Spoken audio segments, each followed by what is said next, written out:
नमस्कार दोस्तों, TNC bullet series में आपका हार्दिक स्वागत और अभिनंदन है। दोस्तों, जैसा कि आपको पता है कि रोज सुबह 7 बजे हम टीएनसी बुलेट सीरीज के माध्यम से एक इम्पोर्टेंट क्लास जो है वो आपके सामने लेके आते हैं। उस क्लास से रिलेटेड जो भी हमारे पास में डाउट होते हैं उन सबको हम क्लियर करते हैं। साथ के साथ जो है वो चर्चा करते हैं कि इन फ्यूचर में उस पर्टिकुलर टॉपिक से किस प्रकार के क्वेश्चन आ सकते हैं, उन सबको जो है वो हम यहाँ पे चर्चा करते हैं। तो इसी कड़ी में हमारे पास में 3 नोट 8 नंबर की class that is called anti obesity drugs जो है, जिसको हम आज जो है वो पढ़ेंगे। ये जो हमारे पास में टॉपिक है आज के टाइम पे न्यू ट्रेंडिंग टॉपिक है। जैसे कि हम बात करते हैं कि जो भी हम टॉपिक लेते हैं वो या तो हम 200 मोस्ट इंपॉर्टेंट टॉपिक की लिस्ट से लेते हैं या फिर हमारे पास में सेकंड जो आपके कमेंट आते हैं उसके बिहाफ पे लेते हैं। ठीक उसी तरीके से ये जो हमने टॉपिक सेलेक्ट किया है वो किया है दोस्तों कि आजकल जो न्यू ट्रेंडिंग टॉपिक है, जैसे आजकल प्रोग्राम से बहुत सारे क्वेश्चन आते हैं, इसी तरीके से हमारे पास में ओटी आईसीयू से बहुत सारे क्वेश्चन आते हैं। तो इसी तरीके से ये जो हमारे पास में एंटी ओबेसिटी ड्रग्स है, इससे भी जो है बहुत सारे क्वेश्चन आते हैं। तो 1 बाय 1 करके जो है वो यहाँ पे पढ़ेंगे और ये क्लास न सिर्फ एग्जाम की दृष्टि से अपने दैनिक जीवन में भी जो है वो हमें बहुत काम में आने वाली है। क्योंकि ओबेसिटी अगर देखा जाए तो आज के टाइम पे जो है वो सबसे बड़ी समस्या जो है वो सामने आई है। तो उसके अंदर कौन कौन सी ड्रग्स दी जाती है, हालांकि ड्रग्स तो जो है वो डॉक्टर प्रिस्क्राइब करता है, लेकिन कौन सी ड्रग्स जो है वो हमें दी जा रही है, वो क्या कार्य करती है, क्या उसका मैकेनिज्म है, क्या वो करेगी, क्या हमारे लिए सही है या नहीं है, क्या उसके साइड इफेक्ट हैं, तो वो सारी चीजें हम जो है वो यहाँ पे डिस्कस करेंगे। तो शुरुआत करते हैं, देन उसके बाद आगे बढ़ते हैं। काफी इंटरेस्टिंग टॉपिक होने वाला है क्योंकि हर कोई इंसान जो है वो पतला होना चाहता है, ठीक है। और सबसे बड़ी बात है कि जो भी मोटा इंसान है वो हमेशा दिन भर यही सोचता है कि ऐसा क्या खाया जाए कि मैं पतला हो जाऊं। मतलब मोटा होने के बाद में भी वो सिर्फ खाने की बात कर रहा है कि ऐसा मैं क्या खाऊं कि मैं पतला हो जाऊं, राइट। तो दोस्तों उसके बारे में हम डिस्कस करेंगे।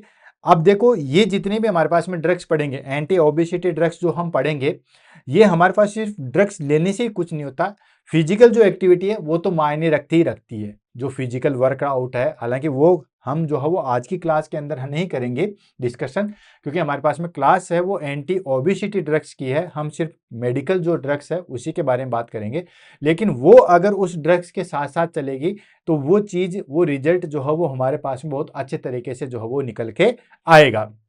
तो इसी कड़ी में हमारे पास में लेते हैं, सारी ड्रग्स को पढ़ेंगे और सबके साइड इफेक्ट जानना भी जो है वो जरूरी है। और फिर आप ये भी चेक कर सकते हो कि मेरे ओबेसिटी किस टाइप की है, ये तो आपको असेस हो ही जाएगा किस टाइप की है और कैसे मुझे अपनी ओबेसिटी को जो है वो कंट्रोल करना है। जैसे मैं आपको एक रफली स्टोरी के माध्यम से बताता हूँ, क्योंकि दोस्तों जैसे जो भी चीज समझनी होती है अगर वो स्टोरी के माध्यम से समझोगे तो ज्यादा चीज जो है वो समझ में आ जाएगी।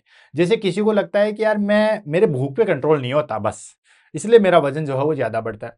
कोई क्या कहेगा कि यार मैं तो क्या खाना बहुत कम खाता हूं लेकिन मेरे को तो हवा भी लग जाती है, ये भी आपने सुना होगा।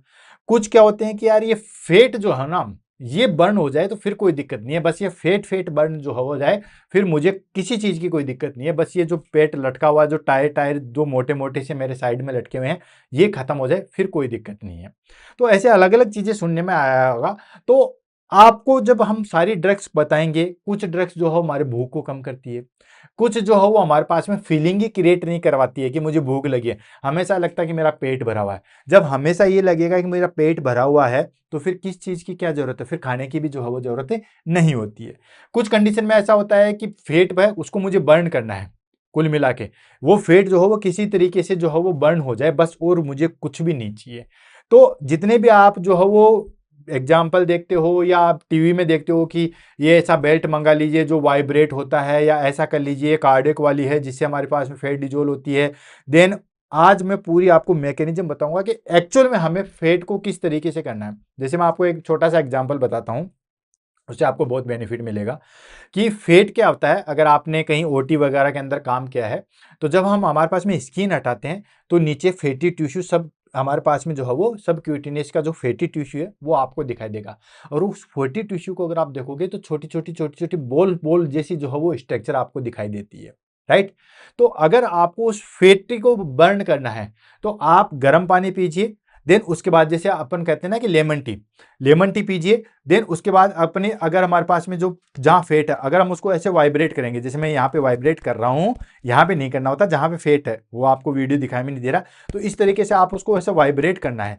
ऐसे वाइब्रेट करोगे और फिर लेमन टी पियोगे, मैं कह रहा हूँ इतना अच्छा रिजल्ट आता है, क्योंकि वो फेट क्या होता है, वाइब्रेशन से वो डिजोल्व होती है, और फिर वो डिजोल्व, फिर हमें डिजोल्व होने के बाद में उसको बाहर भी निकालना है, तो गर्म पानी से या लेमन टी से वो बाहर भी निकल जाती है। तो वो सारी मैकेनिज्म हम पढ़ेंगे, बहुत इंटरेस्टिंग क्लास होने वाली है।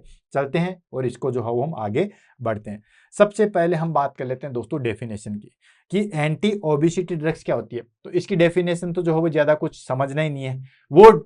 वो मेडिकेशन जो हमारे पास में एन केन प्रकार हमारे बॉडी वेट को जो है वो कम करती है, वो किसी भी तरीके से कम करे, खाना जो भूख लगना कम करके करे, या फिर मेटाबॉलिज्म बढ़ाए, या फिर हमारे पास में फैट को बर्न करे, किसी भी तरीके से कम करे, हमारी मोटापे को कम करे, हमारे ओबेसिटी को कम करे, इसी को हम कहते हैं एंटी ओबेसिटी ड्रग्स। और वो किसी भी तरीके से करनी चाहिए, यही इसकी डेफिनेशन है। तो बहुत इजी डेफिनेशन है। देखिए, anti obesity drugs are medication that help in reducing body weight. यानी कि एंटी ओबेसिटी ड्रग्स क्या है, एंटी ओबेसिटी ड्रग्स जो है वो मेडिकेशन होती है जो कि हेल्प करती है किसमें, रिड्यूसिंग बॉडी वेट, हमारे बॉडी वेट को जो है वो रिड्यूस करने में।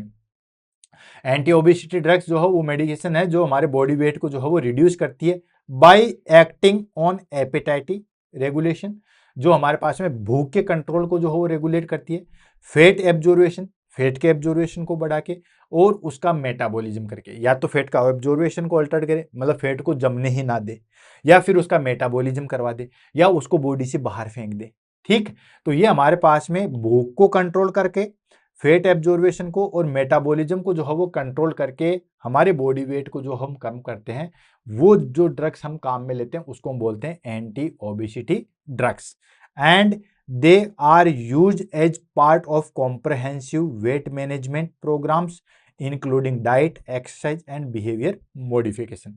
एंड ये जो हमारे पास में एंटी ओबेसिटी ड्रग्स हम देते हैं, ठीक है, वो डायरेक्टली सिर्फ एंटी ओबेसिटी ड्रग्स देने से ही कुछ नहीं होता, वो किसके साथ साथ काम में ली जाती है, वो हमारे पास में जो भी हमारे पास में ड्रग्स मैनेजमेंट है, या हमारे पास में डाइट मैनेजमेंट प्रोग्राम है, देन एक्सरसाइज है, बिहेवियर मॉडिफिकेशन, उसके साथ साथ में जाती है। यानी कि एक्सरसाइज भी हम कर रहे हैं और उसके साथ साथ हम वेट को रिड्यूस कर रहे हैं। हमारे पास में हमें आदतें भी चेंज करनी है। ऐसा नहीं है कि मैं तो दवाई खा रहा हूँ तो पेट भर भर के मिठाई खाई जा रही है, या पेट भर भर के जो हो फैट लिया जा रहा है। तो ये सारी चीजें जो है वो हमारे पास में देखने को मिलती है। ये हो गया। नेक्स्ट हम बात कर लेते हैं इंडिकेशन कि एंटी ओबेसिटी ड्रग्स हम कब देते हैं। कुछ कुछ लोग ऐसे होते हैं बिल्कुल पापड़ जैसे होते हैं, फिर वो भी चाहते हैं कि मैं भी और पतला हो जाऊं, भाई उसकी इच्छा है, लेकिन ऐसा प्रोटोकॉल नहीं है कि उसको इच्छा के अनुसार हम एंटी ओबेसिटी ड्रग्स देते हैं ना, ऐसा नहीं है। क्योंकि पतला हर कोई होना चाहता है, लेकिन एक नॉर्मल क्राइटेरिया भी तो होता है ना, कि उस टाइम पे हम जो है वो ओबेसिटी ड्रग्स या एंटी ओबेसिटी ड्रग्स जो है वो चालू करेंगे, ऐसे तो नहीं करेंगे ना। तो देखो, एंटी ओबेसिटी ड्रग्स जो है वो चालू करने के हमारे पास में जो है वो दो क्राइटेरिया है। दो क्राइटेरिया कौन कौन सा है, बीएमआई अगर हमारे पास में मोर देन 30 से ऊपर है, यानी कि क्लाइंट जो है वो ओबेस है, तब हम कर सकते हैं। और अगर हमारे पास में बीएमआई 27 से ऊपर है तो हम कर सकते हैं। अब आप कहोगे कि सर ये दोनों कंफ्यूजन क्यों, देखो दोनों कंफ्यूजन है इसलिए, अगर पर्सन नॉर्मल है, नॉर्मल इन द सेंस कि उसको कोई भी और डिजीज नहीं है, नॉर्मल एडल्ट है, नॉर्मल पर्सन है, तो अगर उसकी बीएमआई 30 या 30 से ऊपर जा रही है, ठीक है, 30 केजी पर मीटर स्क्वायर से अगर ऊपर जा रही है, मतलब वो ओबेसिटी की कैटेगरी में आ रहा है, तो हम जो है वो हमारे पास में उसको एंटी ओबेसिटी ड्रग्स चालू करेंगे। लेकिन अगर बीएमआई 27 या 27 से ऊपर जा रही है, तब हम कब कर सकते हैं, जब उसको उसके साथ साथ कोई और डिजीज भी है, जैसे टाइप 2 डायबिटीज मेलाइटस हो, हाइपरटेंशन हो, डिसलिपिडीमिया हो, स्लीप एपनिया हो, ऐसी अगर कंडीशन है तो हम फिर 27 जो है वो हम ट्रेडमार्क ले लेते हैं। आगे चीज समझ में, मोटा मोटी आपको ये चीज ध्यान रखना है कि अगर हमारे पास में बीएमआई 30 से ऊपर जा रही है, 30 केजी पर मीटर स्क्वायर से ऊपर जा रही है, तो हम जो है वो एंटी ओबेसिटी ड्रग्स स्टार्ट कर सकते हैं। या फिर बीएमआई हमारे पास में 27 मीटर स्क्वायर से ऊपर जा रही है, तो हम जो है वो एंटी ओबेसिटी ड्रग्स शुरू कर सकते हैं। लेकिन 27 किस में माना जाएगा, 27 माना जाएगा अगर उस पर्सन में उससे रिलेटेड कोई और भी डिजीज है, just like that type 2 diabetes mellitus, hypertension, dyslipidemia, dyslipidemia मतलब इंक्रीज लिपिड इन ब्लड, ठीक है, इंक्रीज लिपिड, लिपिड की अगर हमारे पास में क्वांटिटी ज़्यादा है, लिपिड्स की क्वांटिटी ज़्यादा है, जैसे कि एलडीएल है या फिर एचडीएल तो अच्छी चीज़ होती है, वीएलडीएल है, वेरी लो डेंसिटी लिपोप्रोटीन है या लो डेंसिटी लिपोप्रोटीन है, अगर ये सारी कंडीशन है तो हम कर सकते हैं। एंड या फिर किसी क्लाइंट को जो है वो स्लिप एपनिया है उस कंडीशन में, तो ये चीज़ ध्यान रखना। अगर बीएमआई हमारे पास में 30 से ऊपर है नॉर्मल पर्सन की तो हम शुरू करेंगे, और अगर इन डिजीज के साथ में हमारे पास में बीएमआई 27 या उससे ऊपर है तो हम जो है वो एंटी ओबेसिटी ड्रग्स स्टार्ट कर देते हैं। बीएमआई कैसे निकालते हैं वो आपको पता ही होगा, नॉर्मल क्राइटेरिया भी आपको पता होगा, ऑलरेडी मैंने बीएमआई की जो है वो क्लास ले रखी है, मोटा मोटी मैं आपको बता देता हूँ, पूरा डिटेल में नहीं जाएंगे क्योंकि जो ऑलरेडी बच्चे वहाँ पे क्लास ले चुके हैं उनका टाइम वेस्ट क्यों करें। तो अगर हम नॉर्मली की बात करें तो बीएमआई का फॉर्मूला आपको पता ही है, बॉडी मास इंडेक्स का फॉर्मूला आपको पता ही है कि टोटल जो हमारे पास में वेट होता है वो वेट होता है हमारे पास में किलोग्राम में, ठीक है, वो वेट होता है हमारे पास में किलोग्राम में, उसको डिवाइड कर देंगे हम हाइट से, ठीक है, हाइट मीटर स्क्वायर से, हाइट जो है वो मीटर में लेनी है और उसका स्क्वायर निकाल के जो है वो हम डिवाइड कर सकते हैं। जैसे फॉर एग्जांपल मेरी हाइट जो है वो 6 फीट है, मैं मेरा एग्जांपल दे रहा हूँ, मेरी हाइट जो है वो कितनी दोस्तों 6 फीट है, तो 6 फीट में हो गया हमारे पास में 180 सेंटीमीटर, राइट। अब 180 सेंटीमीटर को हम मीटर में बदलेंगे तो 1.8 मीटर आ जाएगा। तो मेरी बीएमआई कैसे निकलेगी, मेरा वेट हो गया 72 केजी, तो मेरा वेट अभी 72 केजी है, इंटू 1.8 इंटू 1.8 मीटर स्क्वायर है। तो अब इसको अगर आप निकाल के देखोगे तो जो चीज़ निकल के आ गई वो मेरी बीएमआई आ जाएगी, आई थिंक नॉर्मली आएगी, आप कैलकुलेट करके देख सकते हो, और कैलकुलेट करके हम यहाँ पे टाइम वेस्ट भी जो है वो नहीं करना चाहते। बाकी ये चार्ट आपको याद रखना है। अंडरवेट किसको कहेंगे, अगर हमारे पास में बीएमआई जो है वो लेस देन 18.5 से, याद रख लो, रट लो, चार्ट लो इस चार्ट को, क्योंकि एग्जाम में इससे बहुत सारे क्वेश्चन जो है वो निकल के आते हैं। तो अंडरवेट किसको कहेंगे दोस्तों, अंडरवेट होगा हमारे पास में अगर बीएमआई लेस देन 18.5 केजी पर मीटर स्क्वायर से अगर कम आ रही है तो अंडरवेट कहेंगे। नॉर्मल रेंज क्या होती है, नॉर्मल रेंज आती है हमारे पास में दैट इज कॉल्ड 18.5 से लेके 24.9 बीएमआई आता है, तो नॉर्मल आएगी। मेरी बीएमआई भी आप चेक करोगे तो नॉर्मल ही आएगी। ओवरवेट की अगर हम बात करें, ओवरवेट किसको कहा जाएगा, 25 से लेके 29.9। अब देखो यहां तक ओवरवेट है, ओवरवेट में भी हम जो है वो नॉर्मली एक्सरसाइज से उससे जो हम हमारा वेट कंट्रोल कर सकते हैं, एंटी ओबेसिटी ड्रग्स लेने की जरूरत नहीं है। लेकिन हमारे पास में, ठीक है, पहले आप बीएमआई चेक करोगे, बीएमआई का फॉर्मूला मैंने आपको बता दिया है, वो बीएमआई का फॉर्मूला बताने के बाद में जो है वो आप बीएमआई चेक करोगे, अगर आपके पास में ओवरवेट आ रहा है, ओवरवेट आ रहा है तो वो आप नॉर्मल एक्सरसाइज खाने पीने से ही ठीक कर सकते हो। ओबेस किसको बोला जाएगा, मोटा किसको बोला जाएगा, अगर हमारे पास में बीएमआई 30 या 30 से ऊपर है। एक कंसिडरेशन दिया गया था आपको 27, वो कब दिया गया था, जब कोई और डिजीज है तो हम 27 को जो हो पीक लेवल मान लेते हैं। तो इसके अंदर हम बात करें ओबेस क्लास की, अगर हम बात करें तो दोस्तों हमारे पास में 30 से लेके 34.9 तक अगर बीएमआई आता है तो उसको हम ओबेसिटी फर्स्ट कैटेगरी के अंदर रखेंगे। ओबेस सेकंड क्लास कौन सी हो जाएगी, 35 से लेके 39.9 बीएमआई आएगा तो। एंड ओबेस थर्ड जिसको हम कहते हैं दोस्तों, मतलब बहुत ज़्यादा मोटा, अगर बीएमआई 40 से ऊपर आएगा, 40 या 40 से ऊपर आएगा तो फिर वो आ जाएगा हमारे पास में ओबेस थर्ड क्लास के अंदर। क्लियर है, तो ये हो गया हमारे पास में बीएमआई का अच्छे तरीके से हर लाइन जो है वो आपको याद रखनी है, इतना ज़्यादा कुछ नहीं है, सिंपली अगर आप याद रखोगे तो समझ में आ जाएगा। 18.5 से कम है तो वो हमारे पास में अंडरवेट आ जाएगा, 18.5 से लेके या 18.6 से मान लो, 18.6 से लेके आपका 24.9 तक आ जाएगा, वो नॉर्मल आ जाएगा। देन 25 से लेके 29.9 तक आ जाएगा, वो ओवरवेट हो जाएगा।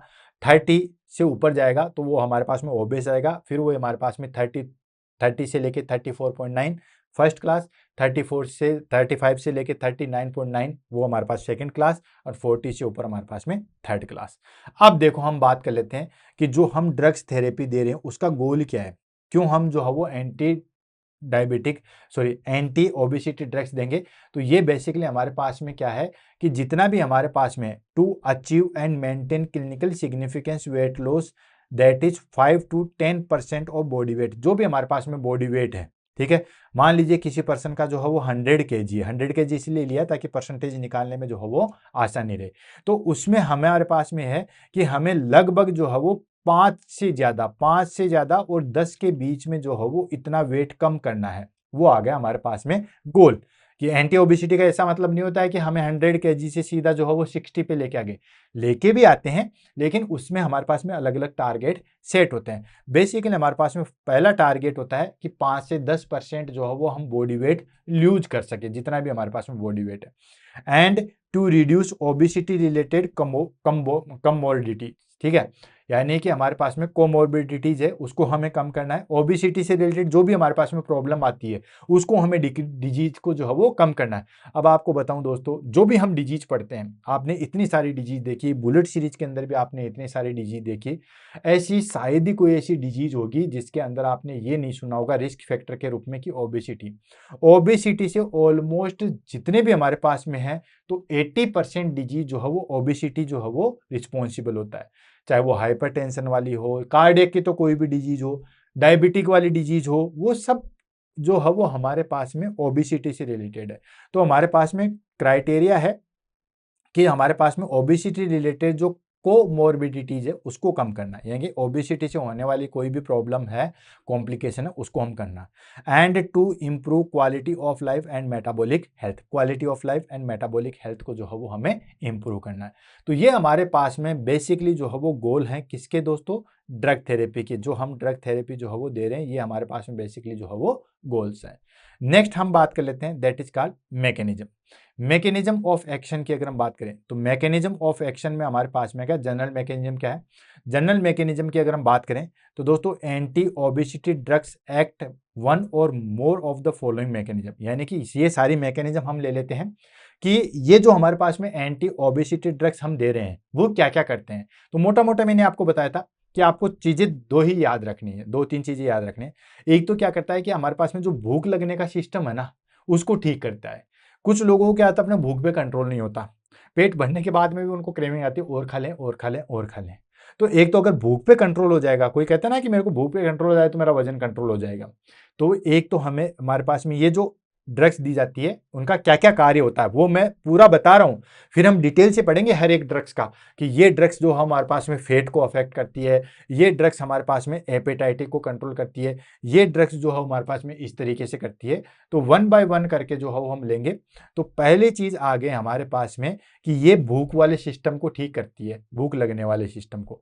सेकंड क्या करती है, फेट के एब्जॉर्वेशन को नहीं करेगी। अब फेट को मान लीजिए हमने फेट खाया, लेकिन अगर वो एब्जॉर्व ही नहीं होगा तो अच्छी बात है ना, फेट एब्जॉर्व होने का, प्रोटीन और कार्बोहाइड्रेट हो जाए, कोई दिक्कत नहीं, ज्यादा ओबेसिटी होगी नहीं। प्रोटीन से तो होती नहीं है, फेट और जो हमारे पास में कार्बोहाइड्रेट से कोई लिटिल बिट मान लो। तो एक चीज होगी, एक तो हमने खाने पे कंट्रोल कर लिया। अगर हमें ऐसी मेडिसिन दे दें कि पूरा टाइम हमारा पेट भरा हुआ सा फील हो, तो भरा हुआ सा फील हो तो हम खाएंगे नहीं, खाएंगे नहीं तो जमेगा नहीं, जमेगा नहीं तो ओबेसिटी नहीं होगा। सेकंड, फेट जो हम खा रहे हैं तो फेट का एब्जॉर्वेशन नहीं होगा, फेट जैसे खाया वैसे बाहर निकल गया तो ओबेसिटी नहीं होगा। तीसरी चीज, अगर मान के चलिए हमारे पास में जो भी चीजें हैं, जो एनर्जी बची हो उसको कंज्यूम करें, उसको फटाफट फटाफट खत्म करें, जो अननेसेसरी एनर्जी जमी हो उसको खत्म करें। या फिर जो हमारे पास में जो भी हम ले रहे हैं एनर्जी को रिक्वायरमेंट रहे, तो ये मैकेनिज्म है। फिर हम जो है वन बाय वन ड्रग्स का पढ़ेंगे कि कौन सी ड्रग्स क्या क्या काम जो है वो करती है। तो सबसे पहला हमारे पास में मैकेनिज्म आ गया appetitic suppression. Appetitic suppression mean in the sense कि हमारे पास में जो भूख लगने वाली चीज है वो नहीं होगी। ये कुछ ड्रग्स ऐसी होती है जो सीधा हमारे पास में हाइपोथैलेमस पे एक्ट करती है। हाइपोथैलेमस पे क्यों? क्योंकि जो हमारे पास में हंगर पॉइंट होता है, ठीक है, ध्यान रखना, हंगर पॉइंट कहाँ होता है दोस्तों, हाइपोथैलेमस में होता है। उस हाइपोथैलेमस में जो है वो जाके अटैक करती है। हाइपोथैलेमस का और भी पॉइंट होता है टेम्परेचर रेगुलेटिंग सेंटर, ध्यान रखना, टेम्परेचर रेगुलेटिंग सेंटर, जो हमारे पास में बॉडी का जो टेम्परेचर कंट्रोल करने वाला होता है वो भी हाइपोथैलेमस ही होता है। तो ये जो हमारे पास में हाइपोथैलेमस है वहां पे ट्रिगर करेंगे और जो भूख वाला सिस्टम है उसको जो है वो सप्रेस कर देंगे। फिर हाइपोथैलेमस को पता ही नहीं रहता कब तो भूख लग रही है, कब हमें खाना खाना है, ठीक है। जैसे ड्रग्स की अगर हम बात करें तो दोस्तों फेनेट्रेमाइन है, लोसार्सिन है, ये कुछ ऐसी ड्रग्स है जो कि भूख को जो है वो कंट्रोल करती है। नेक्स्ट आ गया डिक्रीज फेट एब्जॉर्वेशन। ऐसी ड्रग्स जो कि फेट के एब्जॉर्वेशन को रोक देती है। जब फेट का एब्जॉर्वेशन ही नहीं होगा तो वो शरीर में जमेगा कैसे, सीधा खाया सीधा निकल गया, यानी कि inhibit lipase enzyme in the gut. अब देखो, फेट को जो एब्जॉर्वेशन करने वाला कौन सा है, लाइपेज, ठीक है, और ये लाइपेज जो है हमारे पास में कहाँ से सीक्रेट होता है, मोस्टली जो है वो हमारे पास में पेनक्रियाज से जो है वो सीक्रेट होता है। तो पेनक्रियाज से हमारे पास में जो है वो सीक्रेट होता है, और पेनक्रियाज से जो है वो हमारे पास में सीक्रेट होता है। अगर वहां पे इसको रोक दिया जाए, ठीक है, तो हमारे पास में फैट का एब्जॉर्बेशन जो है वो नहीं होगा। जैसे ऑर्लिस्टेट काफी ज्यादा फैमिलियर ड्रग्स है, बहुत सारे लोगों को ऑर्लिस्टेट के बारे में जो है वो पता होगा। नेक्स्ट आ जाता है हमारे पास में increase energy expenditure. Increase energy expenditure मतलब एनर्जी को ज्यादा से ज्यादा खत्म करो। एनहेंस मेटाबॉलिज्म, मेटाबॉलिज्म को जो है वो हमें ज्यादा से ज्यादा बढ़ाना है। एग्जाम्पल बात करें तो दोस्तों एफिड्रिन है, कैफीन है, ये कुछ ऐसी ड्रग्स आती है जो कि एनर्जी का एक्सपेंडर जो है वो बढ़ाती है। जैसे कैफीन लेते हैं, कॉफी ज्यादा पीने वाले लोग बाग आपने देखे होंगे, उसमें एनर्जी जो है वो कंज्यूम होती है। जब भी हमें थकावट होती है हम क्या करते हैं, कॉफी पीते हैं। उससे क्या होता है, कॉफी पीने से क्या होगा, उसके अंदर कैफीन होता है। कैफीन हमारे पास में जो अंदर जो एनर्जी बची हुई है उसका मेटाबॉलिज्म करके एनर्जी को जो है वो बढ़ावा देता है। तीसरे आ गया हमारे पास में alter nutrition processing. Alter nutrition processing in the sense ये basically affect glucose and fat metabolism को करता है। यानी कि जब हमारे पास में एनर्जी चाहिए होता है तो एनर्जी बेसिकली जो है वो कहाँ से मिलती है, ग्लूकोज से, ग्लूकोज के द्वारा मिलती है। ग्लूकोज बेसिकली कहाँ से मिलता है दोस्तों, ग्लूकोज बेसिकली मिलता है हमारे पास में ग्लाइकोजन से।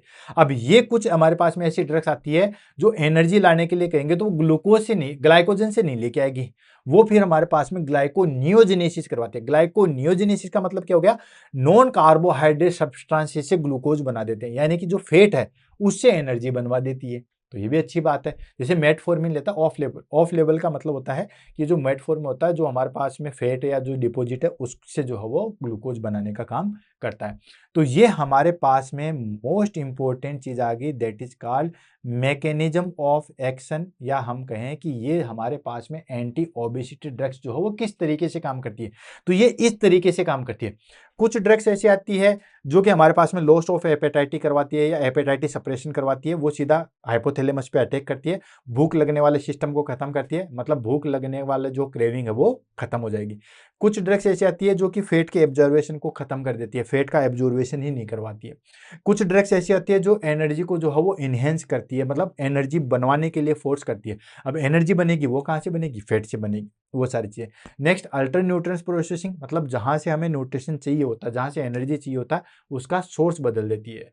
तो ये हो गया हमारे पास में ड्रग्स काम करती है। अब वन बाय वन करके लेंगे कौन कौन सी ड्रग्स जो है वो क्या क्या काम करती है, और सारी ड्रग्स नहीं लेंगे, जो मोस्ट इंपॉर्टेंट ड्रग्स है वो ड्रग्स लेंगे जो एग्जाम में पूछी जाती है, और उनके जो है वो साइड इफेक्ट हम देखेंगे, क्या क्या साइड इफेक्ट हो सकते हैं वो आपको पता होना चाहिए। तो फटाफट ड्रग्स का ले लेते हैं, मैकेनिज्म आपको पता चलेगी कैसे कैसे जो है वो ड्रग्स काम करती है। अब जैसे हम बात करते हैं, जैसे ऑयली स्टेट की हम बात करेंगे, तो ऑयली स्टेट जो है वो कैसे काम करेगी, ये हमारे पास में फैट के एब्जॉर्बेशन को नहीं, फैट का एब्जॉर्बेशन नहीं करवाएगी, ठीक है। तो ये तो फिर इसका एडवर्स इफेक्ट हम पढ़ेंगे। ऐसे हम बात कर लेंगे दूसरी ड्रग्स के बारे में, कैफीन के बारे में, इस तरीके से तो सब ड्रग्स का लेंगे, उसके साइड इफेक्ट देखेंगे और इस टॉपिक को जो है वो फिनिश करेंगे। तो यह आ गया हमारे पास में detailed description about major drugs. Most important जो ड्रग्स है उसको हम लेंगे जो कि एग्जाम में बेसिकली पूछा जाता है। पहली ड्रग्स आ गया हमारे पास में अर्ली स्टेट। अर्ली स्टेट का मैकेनिज्म क्या है वो चीज आपको मैंने बता दी थी, इनहिबिट्स लाइपेज। ये हमारे पास में लाइपेज को जो है वो इनहिबिट करती है, और इसकी वजह से क्या होता है, अब अप्रोक्स, ये जो आप साइन देख रहे हो इस तरीके वाला, ये क्या होता है अप्रोक्स, मतलब ये हो गया हमारे पास में approx 30% dietary fat not absorb, यानी कि जो हमारे पास में जितना भी हमारे पास में फैट जो होता है उसको एब्जॉर्ब ही नहीं करते, जो डाइटरी फैट है उसको एब्जॉर्ब ही नहीं करते। अब फैट को एब्जॉर्ब नहीं करेंगे तो वो जमेगा नहीं, अच्छी बात है। डोजेज की बात करें तो ये कितनी दी जाती है, तो दोस्तों 120 mg जो है वो दी जाती है 3 टाइम्स डेली विथ मील। ध्यान रखना ये हमेशा विथ मील के साथ दी जाती है, खाली पेट इसको जो है वो नहीं लेता। क्यों, क्योंकि खाली पेट लेंगे तो ये काम ही नहीं करेगी, क्योंकि इसका बेसिकली क्या काम है कि जो फैट हमने लिया है उसको एब्जॉर्ब नहीं कराएंगे। अब आपने खाली पेट लिया है, अब जो अपने फिर खाना ही नहीं खाया तो ये बेचारी काम क्या करेगी, वेस्ट है, उल्टा बॉडी को नुकसान हो रहा है। तो ये हमेशा खाने के साथ में दिया जाता है। 120 mg जो है वो दिया जाता है, 3 टाइम्स जो है वो दिया जाता है, और इसका बेसिकली क्या है कि ये हमारे पास में जो है वो फैट का एब्जॉर्बेशन नहीं करवाते हैं। एडवर्स इफेक्ट की बात कर लेते हैं भाई, इससे क्या एडवर्स इफेक्ट होता है? तो इससे हमारे पास में स्टोरिया होगा एंड ऑयली स्पॉटिंग होगा। अब देखो स्टोरिया क्यों होगा, ऑयली स्पॉटिंग क्यों होगा, कोई चीज रटनी नहीं है, सिंपली आपको याद रखना। स्टोरिया क्या होता है दोस्तों? हिट स्टोरिया होता है फेट इन स्टूल, ठीक है, fat part in stool. Stool के अंदर हमें अगर हमें फेट पार्टिकल्स दिख रहा है, इसको बोलते हैं स्टोरिया। क्या बोलते हैं? स्टोरिया बोलते हैं फेट पार्टिकल्स को, ठीक है। तो फेट पार्टिकल्स जो है वो हमारे पास में स्टूल के अंदर दिखाई देंगे, वो तो दिखने ही है। जब एब्जॉर्ब ही नहीं होगा, हमने खाया फेट, अंदर गया, ओल्ड स्टेट ने उसको एब्जॉर्ब नहीं किया, सीधा का सीधा बाहर निकल गया, तो इसकी वजह से स्टोरिया जो है वो हमें देखने को मिलेगा। ओल्ड स्टेट में काफी बार एग्जाम में क्वेश्चन पूछा गया। ऑयली स्पॉटिंग, ऑयली स्पॉटिंग क्यों? जो हम फैट ले रहे हैं, अब फैट लिपिड्स क्या है, एक तरीके से ऑयली तो है, तो वो हमारे पास में सीधा स्टूल के साथ निकलेंगे, तो बिल्कुल स्टूल के साथ में ऐसा लगेगा बिल्कुल चिकना जो है, जैसे कोई एनिमा देके हमने स्टूल निकाला है, ठीक उस तरीके से। क्लियर है? तो ये चीजें जो है वो ध्यान में रखना, तो कोई चीज को रखना नहीं है। नेक्स्ट आ गया, फेट सोल्यूबल विटामिन डेफिशिएंसी हो जाएगी, ऑफ कोर्स होगी। क्यों होगी? क्योंकि दोस्तों जो भी हमारे पास में फेट सोल्यूबल विटामिन है, फेट सोल्यूबल विटामिन कौन कौन से हैं? ए, डी, ई, के, ये फेट सोल्यूबल है। ऑलरेडी मैंने बुलेट सीरीज के अंदर सारे विटामिन करवा रखे हैं। ऐसे हमारे पास में वाटर सोल्यूबल विटामिन आते हैं। वाटर सोल्यूबल विटामिन कौन से होते हैं? B complex and vitamin C, ये हमारे पास में वाटर सोल्यूबल होते हैं। तो वाटर सोल्यूबल तो क्या, वाटर के साथ मिक्सअप करके एब्जॉर्ब हो जाते हैं, लेकिन ये विटामिन ए है, डी है, ई है, के है, इनको जो है वो एब्जॉर्ब स्टोर के लिए जो है वो क्या चाहिए? फेट चाहिए होता है। अब फेट तो हमारी बॉडी में है ही नहीं है, क्यों? क्योंकि जो फेट हमने खाया वो तो बॉडी से बाहर निकाल दिया बॉडी, तो इसकी वजह से हमारे पास में ये विटामिन की जो है वो डेफिशिएंसी हो सकती है। क्लियर है? नेक्स्ट आ जाता है हमारे पास में, that is called abdominal cramps. Abdominal cramps का मतलब हो गया हमारे पास में कि जब हमारे पास में हल्का हल्का जो हो पेट में क्रैम्प्स आने लग जाएंगे, ये इसका जो हो मेन साइड इफेक्ट है। नर्सिंग नोट की बात करें तो encourage low fat diet supplement with multivitamin, यानी कि हमारे पास में लो फेट डाइट लेना है ताकि उस जो हमारे पास में ड्रग्स लिए उसको भी थोड़ा कम काम करना पड़े, और साथ के साथ मल्टीविटामिन भी लेना है ताकि ये जो विटामिन की है उसकी डेफिशिएंसी ना हो, विटामिन ए, डी, ई, के की डेफिशिएंसी ना हो। तो ये हो गया हमारे पास में ओल्ड स्टेट, काफी बार एग्जाम में इसके बारे में जो है वो पूछा जाता है। क्लियर हो गया? सेकेंड ड्रग्स आ जाती है हमारे पास में, दैट इज कॉल्ड फेनिट्रामाइन। नेक्स्ट आ गया हमारे पास में फेनिट्रामाइन।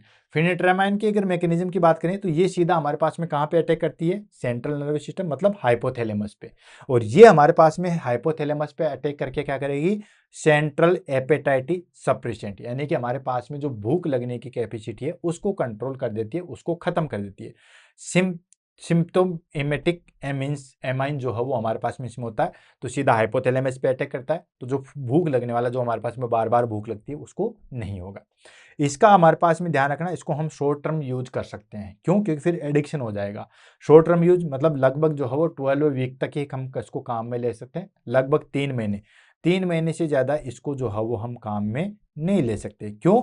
क्योंकि because due to risk of addiction and cardiovascular side effect, ये हमारे पास में क्या करती है कि अब देखो सिम्पेथोएमेटिक जो है वो हमारे पास में काम करेगी, तो सीधी सी बात है हमारे पास में addiction and cardiovascular side effect जो है वो करवाती है।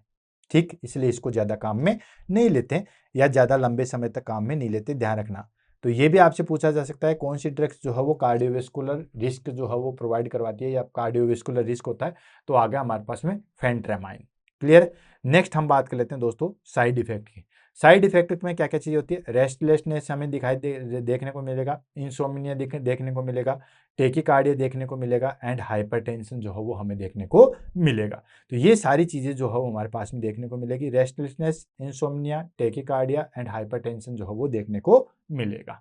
नेक्स्ट ड्रग्स आ जाती है हमारे पास में, दैट इज कॉल्ड लेस्ट्रीन। ठीक है, लेस्ट्रीन की बात करें तो हमारे पास में इसकी मैकेनिज्म आती है, ये बेसिकली हमारे पास में सीधा अटैक करती है कि हमारे पास में ये जो रिसेप्टर्स है, कौन सा रिसेप्टर? 5-HT2 रिसेप्टर्स, ये रिसेप्टर जो है वो हमारे पास में स्टेटी को जो है वो कंट्रोल करता है। स्टेटी मतलब सेटिस्फाई, थोड़ा सा खाना खाया हमें सेटिस्फाई मिल जाता है कि नहीं नहीं नहीं अब बहुत हो गया, तो ये इसको कंट्रोल करती है। वो तो हमारे पास में भूख वाली को कंट्रोल करती है, एक अगर हम खाने लग जाएंगे तो एक तो हमारे पास में कंट्रोल हो नहीं रहा था, ठीक है, वो तो भूख पे कंट्रोल था, भूख बार बार लग रही थी, वो सारी चीजें।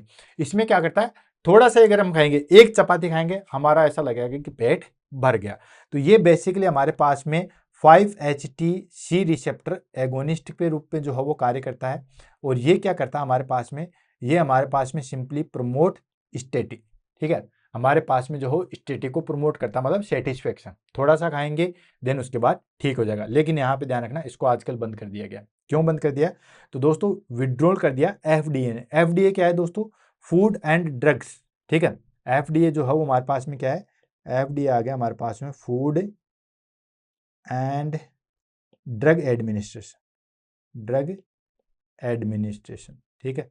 Food and drug administration association ने 2020 में जो है वो इसको विड्रॉ कर दिया, मतलब एंटी ओबेसिटी ड्रग से इसको जो है वो विड्रॉ कर दिया। क्यों? क्योंकि ये कैंसर कोज करवाती है, due to possible cancer risk, इसलिए इसको अवॉइड कर दिया। ध्यान रखना, हो सकता है आपको नेक्स्ट एग्जाम में ये क्वेश्चन देखने को मिले। अगर हम बात करते हैं नोट सेट 10 की, तो ये क्वेश्चन देखने को मिल सकता है कि जो हमारे पास में FDA ने जो है वो किसको बंद किया था? तो दोस्तों 2020 में जो है वो इसको बैन कर दिया। क्लियर? देन उसके बाद साइड इफेक्ट की बात करें तो side effect of course main चीज है headache, dizziness, fatigue, constipation and cancer risk जो है वो कोज करते हैं। ये होगी। नेक्स्ट ड्रग्स आ गई हमारे पास में, दैट इज कॉल्ड लीराग्लूटाइड एंड सीमाग्लूटाइड, ठीक है।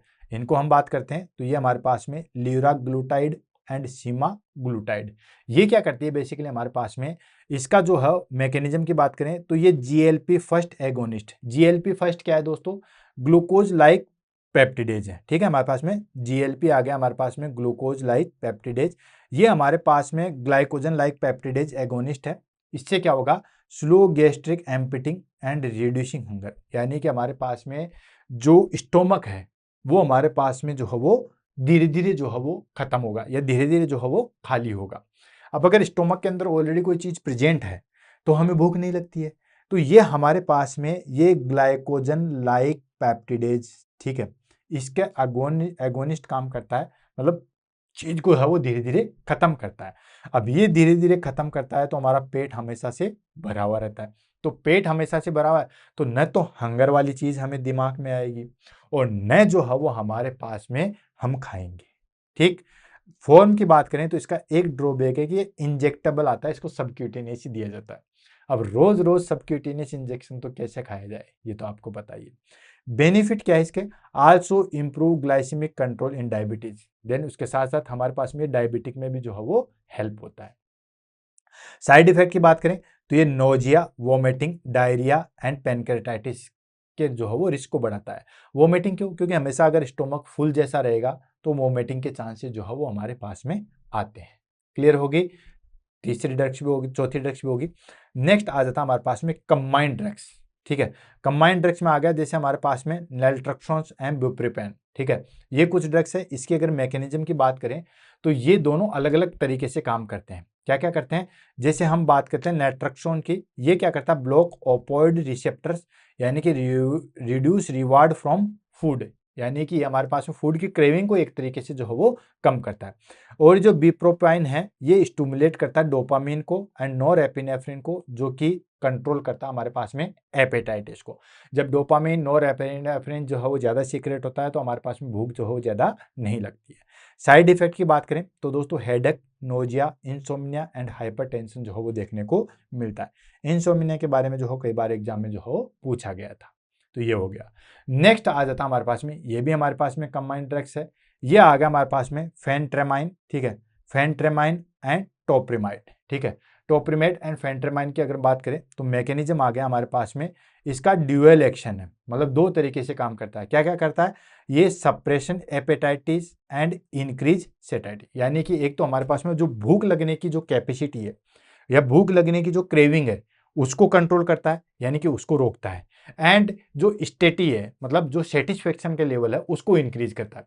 तो देखो दो तरीके से काम कर रहा है, एक तो जो हमें बार बार भूख लगती है या किसी पर्सन को बार बार भूख लगती है उसको खत्म कर दिया, और दूसरी चीज अगर उसने थोड़ा बहुत खा भी लिया तो थोड़ा सा खाएंगे देन वो सेटिस्फाई हो जाएगा, तो अच्छी बात है, खाना कम ही जाएगा। क्लियर है? And highly effective combination but teratogenic, ये बहुत अच्छा जो है वो हमारे पास में कॉम्बिनेशन है, बट इसको प्रेगनेंसी में नहीं देते। ये क्वेश्चन भी जो है वो आपका पूछा जाएगा नेक्स्ट में, ध्यान रखना इंपॉर्टेंट है। नोरसेट 10 की अगर हम बात करें तो इसमें पूछा जा सकता है। ये प्रेगनेंसी के अंदर जो है वो नहीं दिया जाता। एडवर्स इफेक्ट की बात करें तो वही हमारे पास में ये पैराथीसिया, इंसोम्निया एंड एंजाइटी जो है वो कोज करता है। अब आप लोग ये सोचोगे कि सर हमेशा एनर्जी को कम, खाने को कम, ये सारी चीजें कर रहे हो तो फिर हम भूख से कुपोषण के शिकार नहीं हो जाएंगे, राइट? कुपोषण मतलब हम माल न्यूट्रिशन के शिकार तो नहीं हो जाएंगे। तो दोस्तों आपको मैं बताना चाहूंगा कि जिस तरीके से आजकल हमारी लाइफ हो चुकी है ना, कितना कम काम हम करते हैं। थोड़ी सी दूर जाना है, ओला उबर कर लिया। सब्जी भी लाना जाना है तो हमें बाइक का प्रयोग चाहिए या कार चाहिए। ड्यूटी पे थोड़ी दूर जाना है तो पैदल चलने के लिए अगर आधा किलोमीटर भी कहेंगे तो भी हम नहीं चल पाएंगे। तो उस तरीके से देखा जाए तो 1200-1300 किलो कैलोरी बहुत होती है हमारे लिए। मतलब एक चपाती सुबह, एक चपाती शाम इनफ है। लेकिन हम खाते हैं बहुत ज्यादा, 2-2, 4-4 समोसे तो हम खाना खाने के बाद खा लेते हैं, ठीक है? तो उस तरीके से हमारे पास में हम जो एनर्जी कंज्यूम कर रहे हैं ना, तो जितनी हम एनर्जी कंज्यूम कर रहे हैं ना, उस हिसाब से हमें जो है वो पहाड़ तोड़ने चाहिए डेली, तब जाके, या कूली का काम करना चाहिए इस तरीके से, तब जाके उतनी एनर्जी जो है वो कंज्यूम होगी। अब बात कर लेते हैं फटाफट जो है वो हम इसको देख लेते हैं, एंटी ओबेसिटी ड्रग्स क्या क्या चीजें थी और क्या क्या ये कार्य करते हैं, और इसके बाद जो है वो हम इस टॉपिक को जो है वो फिनिश की तरफ चलेंगे। ज्यादा बड़ा टॉपिक नहीं है बट इंपॉर्टेंट है। तो दोस्तों जैसे हमारे पास में पहली ड्रग्स थी लाइपेज इनहिबिटर। लाइपेज इनहिबिटर क्या था? ये लाइपेज को जो है वो कंट्रोल करते हैं। अब लाइपेज को कंट्रोल करेंगे तो क्या हो जाएगा कि लाइपेज जो है वो सीक्रेट ही नहीं होगा। लाइपेज सीक्रेट नहीं होगा तो जो फैट का एब्जॉर्बेशन है वो नहीं होगा। फैट का एब्जॉर्बेशन ही नहीं होगा तो अक्यूमुलेशन किसका होगा? नहीं हो पाएगा, ठीक है? साइड इफेक्ट की बात करें तो steatorrhea and vitamin, fat soluble vitamin की जो है वो डेफिशिएंसी हो जाती है। तो देखो लाइपेज इनहिबिटर, एग्जांपल की बात करें ओर्लिस्टेट सबसे ज्यादा फेमस ड्रग्स है, ठीक है? मैकेनिज्म ऑफ एक्शन में हम क्या देखेंगे? Inhibit pancreatic acid gastric lipase, prevent breakdown and absorption and decrease calorie intake. यानी कि हमारे पास में जो है वो फैट का इंटेक भी कम हो जाएगा, और फैट अगर इंटेक हो रहा तो उसका एब्जॉर्बेशन नहीं हो जाएगा। Important point and side effect की अगर हम बात करें तो दोस्तों स्टोरिया, फैटी स्टूल जो है वो हमें देखने को मिलता है, जो कि मैंने आपको वहां पे भी जो है बताया था। जितने भी ड्रग्स हैं उनकी मैं सिर्फ समरी बता रहा हूँ, ठीक है? देन उसका मेन है हमारे पास में that is called fat soluble vitamin है, उनकी जो है वो डेफिशिएंसी हो जाती है। नेक्स्ट आता है हमारे पास में एपेटाइटिस सप्रेसेंट, ठीक है? जिसको हम जो है वो सिम्पेथोएमेटिक के नाम से भी जानते हैं, जैसे कि फेनेट्रामाइन है, डाइफिलोमाइन है, बेंजाथिबाइन है, ये सारी चीजें। ये क्या करती है दोस्तों? हमारे पास में सीधा हाइपोथैलेमस को कंट्रोल करती है और वहां से जो एपेटाइटी है उसको कंट्रोल करती है, उसको डिक्रीज करती है। यानी कि stimulate release of norepinephrine in hypothalamus and decrease appetite. इसका जो मेन साइड इफेक्ट है वो आ गया insomnia, nervousness, palpitation, hypertension and contraindicated in heart disease. Heart disease की कंडीशन में जो है वो इसको नहीं दिया जाता, ध्यान रखना। नेक्स्ट आता हमारे पास में that is called serotonin receptor agonist. Serotonin receptor agonist जैसे कि लोसार्सिन है। लोसार्सिन ये क्या करती है हमारे पास में 5H2C रिसेप्टर उसको जो है ब्लॉक कर देती है, जिसके क्या वजह से क्या होता है हमारे पास में स्टेटिड जो है वो प्रमोट होती है। मतलब थोड़ा सा कुछ खाएंगे हमें लगेगा कि हम बिल्कुल जो है वो फुल हो चुके हैं। Headache, dizziness, nausea, risk for serotonin syndrome and withdrawal कर देंगे सडनली तो ये हमारे पास में जो है वो कैंसर रिस्क कोज कर सकते हैं। इसलिए इसको जो है वो आजकल हटा दिया गया है। FDA ने जो है वो इसको हटा दिया है, 2020 के अंदर इसको जो है वो हटा दिया गया है। नेक्स्ट आ गया हमारे पास में कॉम्बिनेशन ड्रग्स। कॉम्बिनेशन ड्रग्स मतलब जैसे कि लाइपेज इनहिबिटर या एपेटाइटिक को कॉम्बिनेशन, या लाइपेज इनहिबिटर या सेरोटोनिन रिसेप्टर्स एगोनिस्ट, मतलब किसी भी ड्रग्स का जो है वो कॉम्बिनेशन, दो या दो से अधिक ड्रग्स का जो है वो कॉम्बिनेशन बना दिया जाए। जैसे यहाँ पे फेंट्रामाइन है जो कि एपेटाइटिस सप्रेसेंट है, और टोपिरामाइड है जो कि हमारे पास में जो है वो सेरोटोनिन रिसेप्टर ब्लॉकर्स है। अब ये क्या करती है? ये हमारे पास में एपेटाइटिस को कंट्रोल करेगी, प्लस जो हमारे पास में टोपरामेट है वो हमारे पास में स्टेटी एंड एनर्जी यूज को जो है वो कंट्रोल करती है। ये जो हमारे पास बेसिकली क्या करती है दोस्तों? पैराथीसिया, डिजीनेस, इंसोमिनिया जो है वो हमारे पास में कोज करती है, और प्रेगनेंसी के अंदर जो है वो कॉन्ट्रा इंडिकेटेड करती है, क्योंकि इसका टेट्रोजेनिक इफेक्ट जो है वो हमें देखने को मिलता है। क्लियर है? जो मैं अंडरलाइन कर रहा हूँ रेड लाइन से उसको स्पेशली जो है वो ध्यान में रखना है। नेक्स्ट आ जाता हमारे पास में ओपोइड एनागोनिस्ट, डोपामिन या नोर एड्रेनल रिसेप्टर रीअपटेक इनहिबिटर, जैसे हमारे पास में नैल्ट्रोक्सोन है या ब्यूप्रोपेन है, ये क्या करती है, ये सीधा हमारे पास में हेपेटाइटिस सेंटर को जो है वो कंट्रोल करती है और जो फूड क्रेविंग है उसको जो है वो डिक्रीज करती है। इसके अंदर साइड इफेक्ट क्या देखने को मिलेंगे, नोजिया, हेडेक, कॉन्स्टिपेशन, ये सब देखने को मिलेंगे।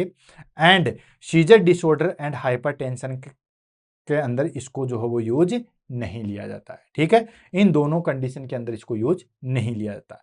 नेक्स्ट आ गया हमारे पास में, that is called GLP first receptor agonist. ठीक है, glycogen like peptidase first receptor agonist. ये क्या करते हैं दोस्तों हमारे पास में, ये हमारे पास में एग्जाम्पल की बात करें तो ये हमारे पास में सीमाग्लूटेड, लिराग्लूटेड, ये कुछ एग्जाम्पल है। ये सीधा सीधा जो है हमारे पास में गैस्ट्रिक एम्पिटी यानी कि जो स्टोमक खाली हो रहा था उसको कंट्रोल करते हैं। खाली ही नहीं होने दे रहे, खाली नहीं होने दे रहे तो आगे जो है वो चीज़ें नहीं होती है। इसका साइड इफेक्ट की बात करें तो इसके अंदर नोजिया, वोमिटिंग, ये सारी चीज़ें देखने को मिलती है। बट एक ध्यान रखना, ये इंजेक्टेबल फॉर्म में आता है। तो अगर आपसे पूछे कि इंजेक्टेबल फॉर्म में कौन सी एंटी ओबेसिटी ड्रग्स आती है, तो GLP फर्स्ट रिसेप्टर एगोनिस्ट जो है वो आती है। हालांकि डायबिटीज में भी जो है वो हेल्पफुल होती है। अदर ड्रग्स की बात करें, अदर ड्रग्स जैसे ऑफ लेबल मेटफॉर्मिन देते हैं, वो किस लिए दोस्तों, ये क्या करते हैं, जैसे मेटफॉर्मिन होगा या टोप्रामेट हो गया या जेनोस्माइड हो गया, ये क्या करती है, ये मेटाबॉलिज्म एंड एपेटाइटिस रेगुलेशन को जो है वो कंट्रोल करती है, उसको जो है वो मॉडिफाई करती है। एंड ये स्पेशल जो है वो केस में दी जाती है, जैसे POS या डायबिटीज की कंडीशन में जो है वो दी जाती है। क्लियर है, तो ये सारी ड्रग्स का जो है वो क्लासिफिकेशन हो गया, पूरी की जो है वो समरी हो गया। वैसे जितने भी हमारे पास में इंपॉर्टेंट ड्रग्स थी उनके बारे में मैंने आपको बता दिया है, सारी मैकेनिज्म आपको बता दिया। अब बात कर लेते हैं हमारे पास में नर्सिंग रिस्पॉन्सिबिलिटी। जिस किसी पर्सन को भी एंटी ओबेसिटी ड्रग्स दे रहे हैं तो उसमें क्या क्या नर्सिंग रिस्पॉन्सिबिलिटी हमारे पास में होती है। तो बिफोर एडमिनिस्ट्रेशन हमारे पास में क्या रिस्पॉन्सिबिलिटी होती है एंड देन उसके बाद जो है वो क्या रिस्पॉन्सिबिलिटी होती है। तो बिफोर एडमिनिस्ट्रेशन में हम क्या चेक करते हैं दोस्तों, BMI चेक करते हैं। वो किस लिए भाई, BMI चेक हम करेंगे अगर हमारे पास में BMI जो है वो मोर देन 30 kg/m² से अगर ज्यादा है तो हम शुरू करेंगे। और अगर किसी को कोई डिजीज है तो उसमें हम 27 kg/m², जैसे कि डायबिटीज 2 में diabetes second, then hypertension, hyperlipidemia, ठीक है, ऐसी अगर कोई ड्रग्स है, ऐसी कोई डिजीज है तो हम 27 पे जो है वो हम स्टार्ट करते हैं, अदरवाइज 30 पे जो है वो हम स्टार्ट करते हैं। इसलिए BMI जो है वो असेस करना जरूरी है। Next, comorbidity. Of course comorbidity तो देखना ही है कि डायबिटीज, हाइपरटेंशन, ये सारी चीजें जो है वो देखने। And baseline weight, baseline weight कितना वो चीज देखेंगे, बेसलाइन वेट देखेंगे तभी तो हम BMI जो है वो चेक करेंगे। नेक्स्ट आ जाता है record blood pressure, heart rate and blood glucose. ये सारी चीजें जो हम चेक करेंगे। क्यों, कुछ ड्रग्स ऐसी आती है जो हमारे पास में हार्ट के ऊपर जो है वो अटैक करती है, इसलिए ये सारी चीजें जो है वो चेक की जाती है। नेक्स्ट आ गया ensure no contraindication pregnancy, heart disease, वो सारी चीजें। कुछ ड्रग्स ऐसी आती है जो हार्ट डिजीज के अंदर नहीं जाती है, कुछ ड्रग्स ऐसी आती है जो प्रेगनेंसी के अंदर नहीं जाती है, तो वो पहले पूरा चेक करेंगे। यही तो नर्सिंग रिस्पॉन्सिबिलिटी है। कोई भी दवाई हम शुरू कर रहे हैं तो ऐसी वाली दवाई देंगे कि भाई ये हार्ट पे ज्यादा अटैक नहीं करेगी। अगर किसी को हार्ट डिजीज पहले से ही है और हमने वो ड्रग्स दे दी जिसकी वजह से हमारे पास में हार्ट के ऊपर जो है वो ज्यादा लोड आ गया, ठीक है। ऐसे हमारे पास में, जैसे हमारे पास में प्रेगनेंसी कंडीशन की अगर हम बात करें तो जैसे ये हमारे पास में फेनेट्रामाइन है या टोप्रामाइड है, ये सारी चीजें क्या करती है दोस्तों, हमारे पास में टेट्रोजेनिक इफेक्ट है। तो प्रेगनेंसी कंडीशन में ये हम नहीं देंगे, दूसरी ड्रग्स देंगे, ये सारी चीजें। And explain dietary and lifestyle importance, हम जो है वो डाइटरी और लाइफस्टाइल इंपॉर्टेंस को जो है वो एक्सप्लेन करेंगे। उसको दवाई के साथ साथ यही चीजें नहीं बताएंगे कि दवाई ले रहे हो इसका मतलब ये नहीं है कि आप चाहे जैसे खा सकते हो, आपको अपनी लाइफस्टाइल या डाइटरी मॉडिफिकेशन जो है वो भी इंप्रूव करनी है। ये हो गया हमारे पास में बिफोर एडमिनिस्ट्रेशन। नेक्स्ट आ गया ड्यूरिंग एडमिनिस्ट्रेशन हमें क्या सावधानी है। तो ड्यूरिंग एडमिनिस्ट्रेशन जो है वो नर्सिंग को क्या रिस्पॉन्सिबिलिटी निभानी होती है, वो निभानी होती है कि जिस ड्रग से जो साइड इफेक्ट हो रहा है, जैसे कुछ ड्रग्स जो है वो हमारे पास में क्या करवाती है दोस्तों, हार्ट प्रॉब्लम करवाती है, तो वो सारी चीजें देखेंगे। कुछ ड्रग्स जो है हमारे पास में स्टोरिया, वो सारी चीजें कराती है, तो वो सारी चीजें हम देखेंगे। कुछ ड्रग्स हमारे पास में जो है वो CNS को जो है वो कंट्रोल करती है, कुछ ड्रग्स जो है प्रेगनेंसी के अंदर जो है वो कॉम्प्लिकेशन क्रिएट कर सकती है, तो वो सारी चीजें जो है वो हम देखेंगे। यानी कि जो भी ड्रग्स कार्य कर रही है उसका जो है वो हम इफेक्ट देखेंगे। Just like that, give orlistat with meal containing fat, यानी कि जब भी हम ऑर्ली अर्ली स्टेट देंगे ड्रग्स तो वो हमें मील के साथ देना है, खाने के साथ देना है। क्यों देना है वो चीज़ आपको बताइए, क्योंकि ये बेसिकली हमारे पास में फेट कंट्रोल को रोकती है। अगर आपने खाने के साथ नहीं दी तो ये कंट्रोल किसको करेगी। नेक्स्ट आ जाता है monitor for GI side effect, oily stool, diarrhoea, ये सारी चीज़ें देखेंगे। ये भी आपको पता है स्टोरिया, ऑयली स्टूल, ये सारी चीज़ें जो हो वो हमें देखने को मिलती है जब हम ऑयली स्टेट देंगे या जो भी हम ड्रग्स देंगे उस हिसाब से। नेक्स्ट आता है check for CNS effect with hepatitis suppressant, यानी कि जब हम हेपेटाइटिस सप्रेसेंट हम दे रहे हैं किसी ड्रग्स को, जो हो किसी क्लाइंट को वो ड्रग्स दे रहे हैं जिसकी वजह से जो है वो हेपेटाइटिस कंट्रोल हो रही है, सप्रेस हो रही है, तो उसमें हम सीएनएस को भी जो है वो चेक करेंगे। क्यों? क्योंकि सेंट्रल नर्वस सिस्टम भी जो है वो हमारे पास में इससे अफेक्ट होता है, वो सारी चीज़ें। नेक्स्ट आता है हमारे पास में encourage regular exercise and hydration, ठीक है, यानी कि हमारे पास में रेगुलर एक्सरसाइज और हाइड्रेशन को जो है वो मेंटेन करेंगे, ठीक है, रेगुलर एक्सरसाइज और हाइड्रेशन मेंटेन करेंगे। सिर्फ दवाई से कुछ नहीं होता, वो भी लेना, और हाइड्रेशन, पानी ज़्यादा पीना होता है, ये चीज़ ध्यान रखना जो भी आप ड्रग्स ले रहे हो। आफ्टर एडमिनिस्ट्रेशन हम क्या चेक करेंगे, आफ्टर एडमिनिस्ट्रेशन में भी हमें चेक करना आता है। कई बार हम जो है वो उसको एंटी ओबिसिटी ड्रग्स दे रहे हैं तो हमें एक क्राइटेरिया फिक्स करना है कि इतना ही वेट लॉस होना चाहिए। पता चले एक सप्ताह के अंदर 3 किलो वेट लॉस हो गया तो वो फिर weight loss anti obesity drugs से नहीं हुआ, कोई और वजह से भी हो सकता है। कहीं आप एंटी ओबिसिटी में बहुत खुश होते रहो और आदमी जो है वो सीधा ऊपर पहुंच जाए। तो ये हमारे पास में पहला है मॉनिटर वेट रिडक्शन, जो भी हमारे पास में वेट का रिडक्शन हो रहा है उसको मॉनिटर करना है। और गोल क्या है हमारे पास में, लगभग 0.5 से लेके 1 kg पर वीक जो है वो कम होना चाहिए। 1 किलो से ज्यादा एक सप्ताह के अंदर हमें वजन कम नहीं होना चाहिए। अगर हो रहा है तो फिर कोई ना कोई दिक्कत है। Then check for vitamin deficiency, vitamin deficiency है उसको चेक करना। हालांकि विटामिन डेफिशिएंसी ना हो इसके लिए हम ऑयली स्टेट वगैरह जो ड्रग्स देते हैं उसके साथ साथ मल्टी विटामिन भी देते हैं, लेकिन फिर भी हमारे पास में विटामिन के रिगार्डिंग जो है वो हमारे पास में कोई डेफिशिएंसी ना हो, इसलिए विटामिन ए, डी, ई के इससे रिलेटेड जो भी कोई डेफिशिएंसी उसको हमें अर्ली चेक करना है। And watch for mood changes and suicidal thought, suicidal thought और मूड चेंजेस को जो है वो हमें देखना है। क्यों? जैसे कुछ बुप्रोपाइन देते हैं तो उसमें ये चीजें होती है। And report abdominal pain and jaundice, ठीक है, कुछ में जो है वो हमारे पास में एब्डोमिनल क्रैम्प्स हमें देखने को मिले था तो उसमें हम वो चीज़ एक्सेप्ट करते हैं, वो चीज़ जो है वो ऑब्जर्व करते हैं, क्या पता कहीं ना कहीं वो सीधा लीवर पे जाके कोई और इफेक्ट तो नहीं डाल रही है, ठीक है, तो वो सारी चीज़ें जो है वो हम देखते हैं। तो ये हो गया हमारे पास में आफ्टर एडमिनिस्ट्रेशन, ये सारी चीज़ें चेक करते हैं। कॉन्ट्रा इंडिकेशन की बात करते हैं कि कौन कौन सी कंडीशन में हम जो है वो एंटी ओबेसिटी ड्रग्स नहीं देते हैं। तो पहली चीज प्रेगनेंसी और लैक्टेशन में हम नहीं देते हैं। क्यों? क्योंकि एक्चुअली क्या होता है कि इसकी वजह से बच्चे के ऊपर इफेक्ट आता है। कुछ ड्रग्स ऐसी भी होती है जो कि टेट्रोजेनिक इफेक्ट जो है वो शो करती है, इसलिए प्रेगनेंसी एंड लैक्टेशन कंडीशन में हम जो है वो नहीं देते हैं। आपको एंटी ओबेसिटी ड्रग्स लेना है, 6 महीने बाद पतले शुरू हो जाओगे तो क्या हो जाएगा, 9 महीने बाद आपने पतला शुरू होने का टारगेट कराया तो क्या दिक्कत है। नेक्स्ट आता है कार्डियोवेस्कुलर डिजीज, अगर किसी क्लाइंट को सीवियर क्रोनिक कार्डियोवेस्कुलर डिजीज है तो उसमें भी हम जो है वो नहीं देते हैं, क्योंकि ऑलरेडी ये ड्रग्स भी जो है वो हमारे पास में कार्डियक को जो है वो इफेक्ट करती है। नेक्स्ट आता है अनकंट्रोल्ड हाइपरटेंशन, अगर किसी क्लाइंट को जो है बहुत ज़्यादा अनकंट्रोल तरीके से हाइपरटेंशन है तो उसमें भी हम जो है वो एंटी ओबेसिटी ड्रग्स नहीं देते हैं। नेक्स्ट आ गया हाइपरथायरिडिज्म, हाइपरथायरिडिज्म में भी जो है वो एंटी ओबेसिटी ड्रग्स नहीं देते हैं, क्योंकि हाइपरथायरिडिज्म में हमारे पास में T3, T4, TSH इन सब के लेवल जो है वो ऑलमोस्ट इंक्रीज मिलते हैं। TSH का तो फिर भी जो है वो डिक्रीज मिल सकता है, लेकिन T3, T4 का जो है हमारे पास में इंक्रीज मिलता है। ये कंपनसेटरी मैकेनिज्म की वजह से होता है, ठीक है। ऑलरेडी मैंने ग्रेव डिजीज के अंदर या फिर जो है वो हमारे पास में गोइटर के अंदर मैंने आपको समझा रखा है। ग्लूकोमा है, उस कंडीशन में हम जो है वो एंटी ओबेसिटी ड्रग्स जो है वो नहीं देते हैं। Then history of drug abuse, अगर किसी को ड्रग एब्यूज की कोई हिस्ट्री है उसमें भी हम नहीं देते हैं, क्योंकि इसकी वजह से हमारे पास में ये जो है वो ज़्यादा दिक्कत करती है।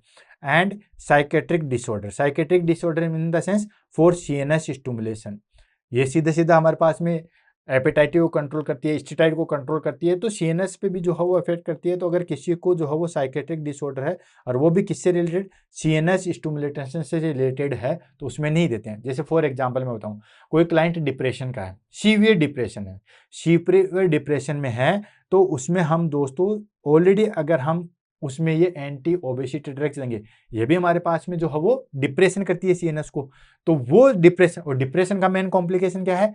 सुसाइड। ऑलरेडी मैंने बुलेट सीरीज के अंदर करवा रखा है। तो साइकोटिक डिसऑर्डर चेक करके ही हम जो है वो ड्रग्स दी जाती है। नेक्स्ट आ गया हमारे पास में, that is called adverse effect. हालांकि एडवर्स इफेक्ट जो है वो हमने स्पेसिफिक देख लिया, अब हम जनरल देखेंगे। जनरल मतलब ये तो लगभग लगभग सभी दवाइयों के साथ होता है, हालांकि स्पेशल हमने देख लिया, जैसे अर्ली स्टेट के साथ क्या होता है, देन हमारे पास में कैफीन के साथ क्या होता है, बुप्रोपिन के साथ क्या होता है, ये सारी हमने अलग अलग इंडिविजुअल देखे।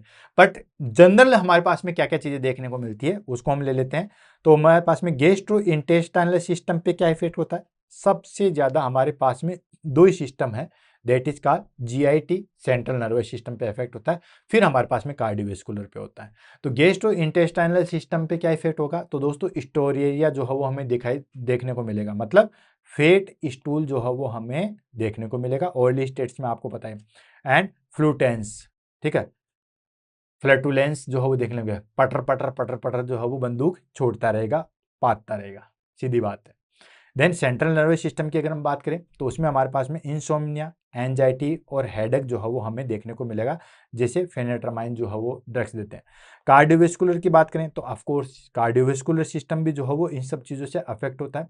इसके अंदर हमें क्या देखने को मिलेगा दोस्तों? टेकिकार्डिया, हाइपरटेंशन, ये सारी चीज़ें जो है वो देखने को मिलेगी। मेटाबॉलिक की बात करें तो मेटाबॉलिक में आ गया हमारे पास में विटामिन डेफिशिएंसी जो है वो हमें देखने को मिलेगी। ऑफकोर्स क्यों? क्योंकि fat soluble vitamin A, D, E K इनकी डेफिशिएंसी हो सकती है, एंड इलेक्ट्रोलाइट इम्बैलेंस जो है वो हो सकता है। साइकेट्रिक में हमें क्या क्या देखने को मिलेगा? साइकेट्रिक में हमें मूड चेंजेज, सुसाइडल थॉट्स, ये सारी चीज़ें जो है वो हमें देखने को मिल सकती है। ये एडवर्स इफेक्ट है, ये जनरल इफेक्ट जो है वो हमारे पास में देखने को मिलेंगे। अब बात कर लेते हैं हमारे पास में कि पेशेंट को हम क्या एजुकेशन देंगे। जो भी क्लाइंट हमारे पास में एंटी ओबेसिटी ड्रग्स दे रहा है तो हम क्या क्या एडवाइस देंगे? तो दो मोस्टली जो है वो हमारे पास में दो तीन एडवाइस है। जैसे अर्ली स्टेट ड्रग्स दे रहे हो तो हमेशा मील के साथ देना है। दूसरी चीज़, जो भी आप ड्रग्स ले रहे हो जैसे अर्ली स्टेट है तो आपको विटामिन डेफिशिएंसी डिजीज हो सकती है, तो आपको मल्टीविटामिन लेना है। तीसरी चीज़ क्या हो सकती है हमारे पास में कि आप सिर्फ ड्रग्स के भरोसे ही मत रहो कि ड्रग्स से ही जो है वजन कम हो जाएगा, साथ साथ के में दूसरी एक्सरसाइज भी कीजिए, ठीक है, वो सारी चीज़ें। देन कार्डियोवैस्कुलर असेसमेंट, बीपी कितना, पल्स कितना, वो सारी चीज़ें, वो सब चीज़ें जो है हम देख करेंगे। तो ये सारी चीज़ें हम जो है वो पेशेंट को एजुकेट करेंगे। क्या करेंगे? Continue dietary modification and exercise. Dietary modification आपको करना है। डाइटरी मॉडिफिकेशन में हमारे पास में क्या हो गया? जैसे फैट जो है वो हमें डाइट में इंक्लूड नहीं करनी है, ज़्यादा से ज़्यादा फाइबर डाइट जो है हमें लेनी है, वो सारी चीज़ें। एंड एक्सरसाइज नॉर्मल जो है वो हमारे पास में एक्सरसाइज करनी है। नेक्स्ट आता है हमारे पास में, that is called avoid high fat meal with while on orlistat. Orlistat है तो हाई फैट मील जो है वो, मतलब या फिर हम बात करें कि हाई फैट मील को जो है वो हमें अवॉइड करना है, क्योंकि वहाँ पे फिर हमें अर्ली स्टेट को ज़्यादा वर्क करना पड़ेगा। And take multivitamin at least 2 hours before and after orlistat. वो मैंने आपको बता दिया कि जो भी हम ड्रग्स ले रहे हैं तो एटलीस्ट 2 घंटे पहले जो है वो हमें या फिर मल्टीविटामिन जो है वो लेना ही लेना है। नेक्स्ट आता है report any palpitation, chest pain and mood changes. कोई भी जो है हमारे पास में मूड चेंजेस या चेस्ट पेन होता है तो हमें जो है वो इमीडिएटली जो है वो रिपोर्ट करना है। उस क्लाइंट को कहेंगे कि अगर आपको इन दवाइयों के लेते टाइम पे कहीं पे भी कोई चेस्ट पेन वगैरह है या मूड चेंजेस हो रहा है तो आप बताइए, क्योंकि ये एडवर्स इफेक्ट को जो है वो शो करते हैं। And regular follow up of weight, BP and lab monitoring, ठीक है। हमें पता ही है कि हमें कंटिन्यूस जो है फॉलोअप करना है वेट का भी आपको पता है कि लगभग आधे से लेके 1 केजी से ज़्यादा कम हम जो है वो पर वीक नहीं कर सकते, ठीक। एंड बीपी को जो है वो देखेंगे, BP control. And lab monitoring में जो है वो हमारे पास में देखेंगे कि इसके अंदर जो हमारे पास में लिपिड जो है वो लेवल कितना है, वो सारी चीज़ें जो है वो हम देखेंगे। फटाफट जो है वो इसकी हम समरी करते हैं, देन उसके बाद जो है वो आगे बढ़ते हैं। समरी में ऑलरेडी आपको पता ही है, फटाफट ही देखूंगा। अर्ली स्टेट है वो लाइपेज इनहिबिटर है, मतलब फैट को जो है वो एब्जॉर्ब होने से जो है वो रोकती है, ये ब्लॉक फैट एब्जॉर्बेशन को करती है। GI side effect and multivitamin deficiency, जिसमें fat soluble vitamin, vitamin A, D, E K, इनका जो है वो डेफिशिएंसी होता है। नेक्स्ट आ गया फेनेट्रामाइन, ये हमारे पास में हेपेटाइटिस सप्रेसेंट करती है, मतलब भूख लगने को कंट्रोल करती है। ये सीएनएस स्टिमुलेशन करती है, मतलब उसको जो है वो कंट्रोल करती है, एंड शॉर्ट टर्म यूज में इसको ले सकते हैं। देन लोसार्सन, ये हमारे पास में जो है सीरोटोनिन एंटागोनिस्ट है, ये हमारे पास में स्टेट को कंट्रोल करती है, बट आजकल इसको जो है विड्रॉल कर दिया। FDA food and drugs allowances, इसने 2020 के अंदर जो है वो इसको अवॉइड कर दिया गया है। नेक्स्ट आ गया हमारे पास में लिराग्लुटाइड, ये जीएलपी एगोनिस्ट होता है, जीएलपी फर्स्ट एगोनिस्ट होता है। ये हमारे पास में गैस्ट्रिक एम्पिटिंग करता है, मतलब स्टोमक को जल्दी से खाली नहीं होने देता। ये इंजेक्टेबल फॉर्म में दिया जाता है, ये पैनक्रेटाइटिस कोज कर सकता है। नेक्स्ट कॉम्बो ड्रग्स आगे, जैसे नेलेक्स्ट्रॉन एंड बुप्रोकेन, ऐसे कॉम्बो ड्रग्स आगे हमारे पास में फेनेट्रामाइन एंड टोप्रिमेड। ये हमारे पास में क्या करती है, ये क्रेविंग को रिड्यूस करती है, ये हेपेटाइटिस को रिड्यूस करती है। ये जो है वो सीजर डिसऑर्डर में नहीं दी जाती है, ठीक है। एंड जो फेनेट्रामाइन है, टोप्रामाइड है, ये हमारे पास में जो है वो टेट्रोजेनिक इफेक्ट जो है वो शो करती है। क्लियर है? तो फटाफट जो है वो हम आज की क्लास का जो है वो कंक्लूजन ले लेते हैं, देन उसके बाद जो है वो आगे बढ़ते हैं। तो ये तो चीज़ आपने देख ली दोस्तों कि ओबेसिटी जो है वो हमारे पास में आज के प्रेजेंट टाइम पे सबसे ज़्यादा जो है वो सीवियर चीज़ों के रूप में निखर के सामने आई है। हर कोई पर्सन जो है वो ओबेसिटी से सफ़र कर रहा है, तो इसलिए इसको जो है वो कंट्रोल करना ज़रूरी भी है। और ऐसी कोई डिजीज नहीं है जो ओबेसिटी के कारण नहीं होती है। हर कोई डिजीज किसी न किसी तरीके से जो है वो ओबेसिटी की वजह से जो है वो होती है। तो इसीलिए हमारे पास में आ गया, तो इसको कंट्रोल करना जरूरी है। कौन सी ड्रग्स जो है वो क्या क्या वर्क करती है, वो सारी चीज़ें, कब हमें एंटी ओबेसिटी ड्रग्स जो है वो लेना है, कितने टाइम तक ले सकते हैं, कौन सी ड्रग्स से क्या क्या साइड इफेक्ट होगा, उसको हम कैसे जो है वो हमारे पास में साइड इफेक्ट को रोका जा सकता है, कितना वेट रिड्यूस हमें करना है, साथ के साथ हमें क्या क्या करना है, वो सारी चीज़ें जो है वो हमने पढ़ ली है। तो anti obesity drugs are adjuvant to diet, exercise and not substitutes. Anti obesity drugs जो है वो कोई सब्स्टिट्यूट नहीं है कि हाँ मोटापा हो गया तो हम जो है वो ले सकते हैं। ये हमारे पास में अदर थेरेपी के साथ जो है वो चलती है, जैसे डाइट वगैरह मॉडिफिकेशन भी करें, एक्सरसाइज भी करें, वो सारी चीज़ें। And must be use under medical supervision. Directly आपको जो है वो एंटी ओबेसिटी ड्रग्स स्टार्ट नहीं करनी है कि सीधा मेडिकल पे गए देन शुरू कर दिया ना। पहले सारी चीज़ चेक करते हैं, देन उसके बाद जो है मेडिकल सुपरविजन के तहत ही जो है वो इसको चेक करना है। नेक्स्ट आ गया लॉन्ग टर्म थेरेपी में required for maintaining weight loss. ठीक है, लॉन्ग टर्म थेरेपी में जो है वो हमारे पास में लॉन्ग टर्म थेरेपी जो है ऑफकोर्स रिक्वायर्ड होती है अगर वेट लॉस करना है। And lifestyle modification remain to cornerstone of obesity management. Obesity management के लिए हमें लाइफस्टाइल मॉडिफिकेशन जरूरी है। तो दोस्तों यहाँ तक हमारे पास में एंटी ओबेसिटी ड्रग्स जो है वो यहाँ पे फिनिश होती है। अब मैं थोड़ा सा जो है आपको नैतिक शिक्षा की दो बातें बताना चाहूँगा, 2 मिनट लूंगा, उससे ज़्यादा कुछ नहीं होगा। ये जितने भी ड्रग्स हैं जो हमने क्रेविंग व्रेविंग देखी थी कि ये ऐसे करते हैं, इसको हम नॉर्मली बिना दवाइयों के भी ठीक कर सकते हैं। वो कैसे दोस्तों? वो हम ठीक कर सकते हैं, जैसे फॉर एग्जाम्पल आपको जैसे ज़्यादा खाने की आदत है तो आप ज़्यादा खाइए, लेकिन खाइए क्या? सलाद को इस तरीके से डिवाइड कीजिए कि 2 पार्ट जो है हमारे पास में सलाद होनी चाहिए और 1 पार्ट जो है वो खाना होना चाहिए। और सलाद को कभी भी खाने के साथ या खाने के बाद में नहीं, खाने से कम आधा घंटा पहले, कम से कम आधा घंटा पहले। तो जब भी आपको भूख लगे, आपको सब लगे कि यार हमें जो है वो 500 ग्राम हमारे पास में सब्जी, छाछ, दूध, दही, उनका वजन हो गया 500 ग्राम सपोज कीजिए, तो कम से कम 1 किलोग्राम जो है वो आपके पास में सलाद होनी चाहिए। हालांकि उनका 500 ग्राम नहीं होता, लेकिन मैं बता रहा हूँ, ठीक है। तो जितना हमारे पास में खाना है उससे डबल जो है वो सलाद होनी चाहिए। आधे घंटे पहले काटे कुछ भी, खीरा, गाजर, मूली, प्याज, जो भी आपको पसंद है उसको खाइए आधे घंटा, फिर आप खाना खाइए। मैं कह रहा हूँ धीरे धीरे आपको पता चलेगा कि सारी चीज़ें जो है वो चेंजेज हो गई है, आपको कुछ दवाई लेने की जरूरत नहीं है। दूसरी चीज़ सबसे इंपॉर्टेंट, जो भी हम खाना खा रहे हैं तो दोस्तों हमेशा ध्यान रखना, आपने ट्रायंगल वाला समझा होगा, ट्रायंगल देखा होगा कि इस तरीके से कोई ट्रायंगल बनता है, ठीक है। अगर हमें ऐसी बॉडी चाहिए, ये चेस्ट चौड़े, देन ये स्लिम, देन ये ओवर फिट, समझ में आएगा? ये हमारे पास में ऊपर का हिस्सा, ये दोनों हाथ आगे। अगर हमें ऐसी बॉडी चाहिए तो ये हमारे पास में हो गया, ये हो गया हमारे पास में ब्रेकफास्ट, ये हो गया हमारे पास में लंच, और ये हो गया हमारे पास में डिनर। तो इस तरीके से करना चाहिए।